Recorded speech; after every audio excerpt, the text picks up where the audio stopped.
Hello viewers, ఏపీలో 3 MLC ఎన్నికల్లో 2 చోట్ల ఫలితాలపై క్లారిటీ వచ్చింది. మరో చోట కౌంటింగ్ జరుగుతోంది. గుంటూరు, కృష్ణా జిల్లా గ్రాడ్యుయేట్ ఎమ్మెల్సీ ఎన్నికల్లో కూటమి అభ్యర్థి టీడీపీ నేత ఆలపాటి రాజేంద్ర ప్రసాద్, పీడీఎఫ్ అభ్యర్థి వైసీపీ మద్దతిచ్చిన కేఎస్ లక్ష్మణరావుపై 82,319 ఓట్ల మెజారిటీతో గెలుపొందారు. ఒక రకంగా చెప్పాలంటే ఇది రికార్డు స్థాయి మెజారిటీ అని చెప్పవచ్చు. ఇక్కడ మొత్తం పోలైన ఓట్లు 2,41,544 కాగా అందులో 26,676 ఓట్లు చెల్లలేదు.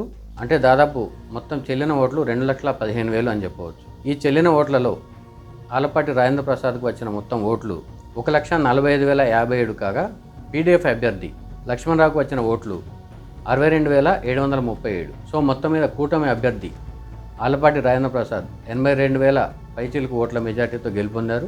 ఇక ఉభయ గోదావరి గ్రాడ్యుయేట్ ఎమ్మెల్సీ ఎన్నికల విషయానికి వస్తే ఇక్కడ కూటమి అభ్యర్థి పేరాబత్తుల రాజశేఖరం దాదాపు 60,000 పైచిలకు ఆధిక్యంతో ఉన్నారు. ఇంకా కౌంటింగ్ కొనసాగుతోంది. అయితే ఇప్పటివరకు వచ్చిన ఫలితాలను బట్టి చూస్తే ఈయన కూడా భారీ ఆధిక్యంతో గెలిచే అవకాశాలు ఉన్నాయి. మొత్తంగా చూస్తే 2 గ్రాడ్యుయేట్ ఎమ్మెల్సీ ఎన్నికలను కూడా కూటమి అభ్యర్థులు కైవసం చేసుకున్నారు. వైసీపీ ఈ ఎన్నికల్లో డైరెక్ట్గా పోటీ చేయకుండా 2 చోట్ల పీడీఎఫ్ అభ్యర్థులకు మద్దతు ప్రకటించింది. ఆ 2 అభ్యర్థులు ఓడిపోయారు. మరో ముఖ్యమైన విషయం ఏంటంటే ఏపీతో పాటు తెలంగాణలో కూడా 6 ఎమ్మెల్సీ స్థానాలకు ఎన్నికలు జరిగాయి. ఇవన్నీ కూడా బ్యాలెట్ పద్ధతిలో జరిగిన ఎన్నికలే. ఇక ఉత్తరాంధ్ర టీచర్స్ ఎమ్మెల్సీ ఎన్నికల విషయానికి వస్తే ఇక్కడ పీఆర్టీయూ అభ్యర్థి గాదె శ్రీనివాసులు నాయుడు గెలిచారు. ఈయనకు బీజేపీ మద్దతు ప్రకటించింది.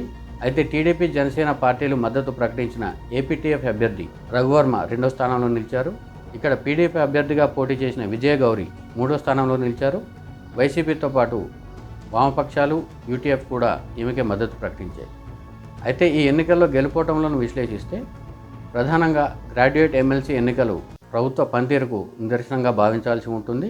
ప్రస్తుతం జరిగిన గుంటూరు, కృష్ణా, ఉభయ గోదావరి గ్రాడ్యుయేట్ ఎమ్మెల్సీ ఎన్నికల్లో దాదాపు 4 లక్షల మంది గ్రాడ్యుయేట్లు పార్టిసిపేట్ చేశారు. అసెంబ్లీ నియోజకవర్గాల పరంగా చూస్తే దాదాపు 80 అసెంబ్లీ నియోజకవర్గాల్లో ఈ గ్రాడ్యుయేట్ ఎమ్మెల్సీ ఎన్నికలు జరిగాయి. ఈ 2 చోట్ల కూడా 4 లక్షల మంది గ్రాడ్యుయేట్ అభ్యర్థులు ఓట్లు వేస్తే అందులో కూటమి అభ్యర్థులకు వచ్చిన మెజారిటీ ఇద్దరికీ కలిపి ఇప్పటికే దాదాపు 1,50,000 దాటిపోయింది. ఒక రకంగా చూస్తే ప్రభుత్వంపై కొద్దో గొప్ప అక్కడక్కడ అసంతృప్తి ఉన్నప్పటికీ వ్యతిరేకత మాత్రం లేదని చెప్పేందుకు ఈ ఫలితాలే నిదర్శనం అని చెప్పవచ్చు. ఇదే అంశంపై మరింతగా మాట్లాడుకోవాల్సి వస్తే ఈ 2 ఎన్నికల్లో ప్రభుత్వంపై వ్యతిరేకత లేకపోవడం అనేది ప్రధానమైన అంశం అయితే కూటమి అభ్యర్థులపై కూడా ఓటర్లకు నమ్మకం ఉందని చెప్పవచ్చు. ఇటు ఆలపాటి రాజేంద్ర ప్రసాద్తో పాటు డెల్టా టైగర్గా పేరున్న పేరబత్తుని రాజశేఖరం కూడా మంచి అభ్యర్థి, చాలా బలమైన అభ్యర్థిగా పేరుంది. వాస్తవానికి ఈ అభ్యర్థులు ప్రకటించిన తర్వాత వీరిద్దరిని ఓడించి కూటమి ప్రభుత్వంపై ప్రజల్లో వ్యతిరేకత ఉందని చెప్పాలని వైసీపీ చాలా ట్రై చేసింది. డైరెక్ట్గా అభ్యర్థులను పోటీలో దింపలేదు, కానీ పీడీఎఫ్ అభ్యర్థులకు ప్రచారం చేసింది. ఆ పార్టీ శ్రేణులు కూడా ప్రచారం చేశాయి. అయితే తమ కూటమి అభ్యర్థిని గెలిపించుకోవాలని టీడీపీ శ్రేణులని ఒక తాటికి పైకి రావడంతో పాటు పోల్ మేనేజ్మెంట్ను బాగా చేశాయని చెప్పవచ్చు. అదే సమయంలో మెగా డిఎస్సి అంశం కూడా గ్రాడ్యుయేట్లను ప్రభావితం చేసింది. అంతేకాకుండా కొన్ని చోట్ల అసంతృప్తి ఉన్నప్పటికీ అవి త్వరలోనే సర్దుకుంటాయని, మరికొంత సమయం ఇస్తే బాగుంటుందనే ఒపీనియన్ కూడా గ్రాడ్యుయేట్లకు ఉందనే అభిప్రాయం వ్యక్తమవుతుంది. అయితే వైసీపీ మద్దతు ప్రకటించిన పీడీఎఫ్ అభ్యర్థులు ఇద్దరు కూడా బలమైన వారే. కృష్ణా, గుంటూరు జిల్లాలో పీడీఎఫ్ అభ్యర్థిగా నిలబడిన లక్ష్మణరావు, ఉభయ గోదావరి జిల్లాలో పీడీఎఫ్ అభ్యర్థిగా నిలబడిన వీరరాఘవులు కూడా మంచి అభ్యర్థులే. లక్ష్మణరావు గతంలో ఎమ్మెల్సీగా చేశారు. అంతేకాకుండా పలు యూనియన్లను ఆయన ఒకే తాటిపై తెచ్చారు. వామపక్షాలతో పాటు యూటీఎఫ్ మద్దతు కూడా ఆయన కూడగట్టగలిగారు. కానీ ఈ ఎన్నికల్లో అనూహ్యంగా ఓటమి చెందాల్సి వచ్చింది. దానికి టీడీపీ అభ్యర్థులతో పాటు కొంతమంది గ్రాడ్యుయేట్స్ చెప్తున్న విషయం ఏంటంటే ముఖ్యంగా లక్ష్మణరావు ఎన్నికల విషయంలో వైసీపీ మద్దతు ప్రకటించడమే మైనస్ అయిందనే విశ్లేషణ కూడా ఉంది.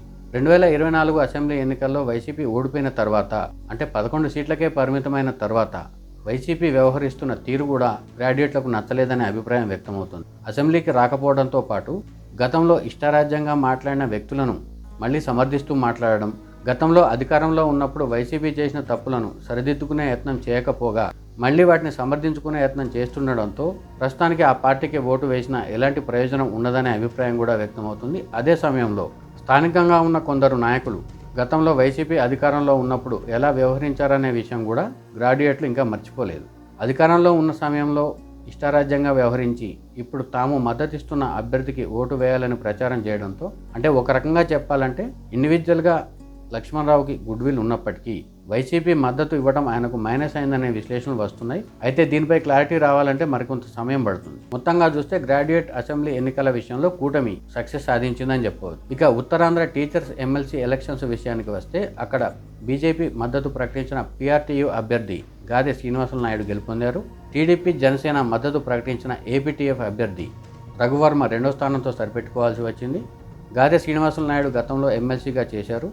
రఘువర్మ ప్రస్తుతానికి సిట్టింగ్ ఎమ్మెల్సీగా ఉన్నారు. అయితే కూటమిలోని బీజేపీ ఒక అభ్యర్థికి మద్దతు ప్రకటించగా టీడీపీ జనసేనలు మరో అభ్యర్థికి మద్దతు ప్రకటించాయి. వీరిలో ఒకరు గెలుపొందారు. అంటే మొత్తంగా చూస్తే కూటమి లేదా కూటమిలోని పార్టీలు మద్దతు ప్రకటించిన అభ్యర్థులు గెలుపొందారు.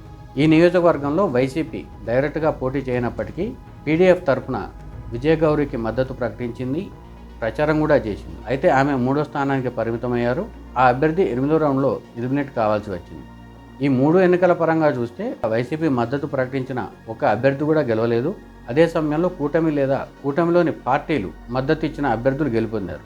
ప్రస్తుతానికి ఈ గెలుపు కూటమిలో జోష్ నింపగా టెక్నికల్గా చూస్తే వైసీపీకి ఇది మైనస్ పాయింట్ కావచ్చు. అయితే ఉత్తరాంధ్ర టీచర్స్ ఎమ్మెల్సీ ఎన్నికల విషయంలో కూటమి అభ్యర్థి ఓడిపోయాడని వైసీపీ ప్రచారం చేస్తుండడం కూడా ఇక్కడ మనం గమనించాల్సి ఉంటుంది. అందుకు రీజన్ కూడా ఉంది.